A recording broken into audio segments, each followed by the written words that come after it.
Coach, I know probably a tough one today to looking back at the box score, but is there anything that you feel like you guys did or corrected in the second half after the first half that you felt like coming out of the halftime locker room that, you can take away from this one moving into this kind of tough stretch coming up here?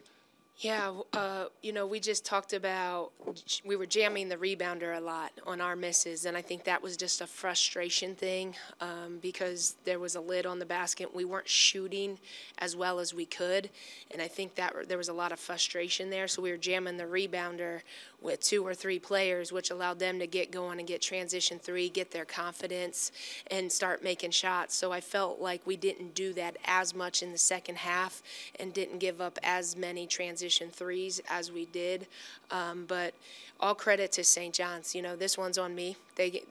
We didn't look like we were ready, and this one's on me. So we'll get back. We'll keep growing this young team and making sure that they don't lose their fight, and we keep growing and getting better. Going down the stat sheet here, the turnover battle, both teams 17 points off of turnovers. But it felt like, especially in the second half, things maybe started to slow down a little bit at least. And, after the first 2 quarters, 26 points for St. John's in the first, 32 in the second, but then 19 in the third and fourth. Did you feel like the game maybe kind of slowed down for you all in the second half, or was it just kind of a nature of how the flow of the game was going, or how did that work out? Yeah, I think it did. I think if you look at who scored for them, it's their seniors.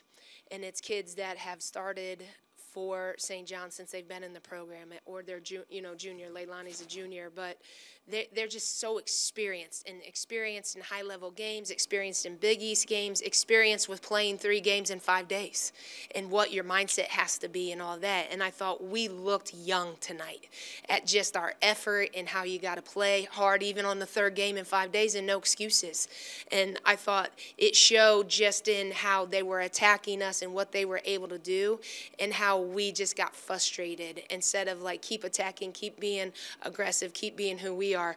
A positive that I will say is that we got to the free throw line 30 times. So I was happy about that and just our aggressiveness and getting there, and we shot a high percentage. So that was a positive, as well as, we were neck and neck in the rebounding at the end. They out-rebounded us. That's something we'll work on, and taking care of the ball. We said we wanted 12 or less turnovers. We had 14. I'll take that. We wanted 15 assists. We had 9, but we got to finish shots. I thought that's where there was that lid on the basket, and I just felt like we were getting good stuff. We were getting to the basket. It was missed layups, and I think that just deflates you. I know the one time in the first quarter we missed a layup and they hit a transition 3. That's a big swing right there.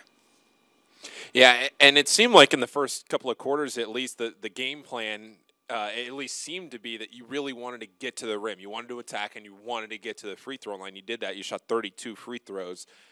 Was that the game plan? Was that the idea, or was that just the nature of how St. John's was defending?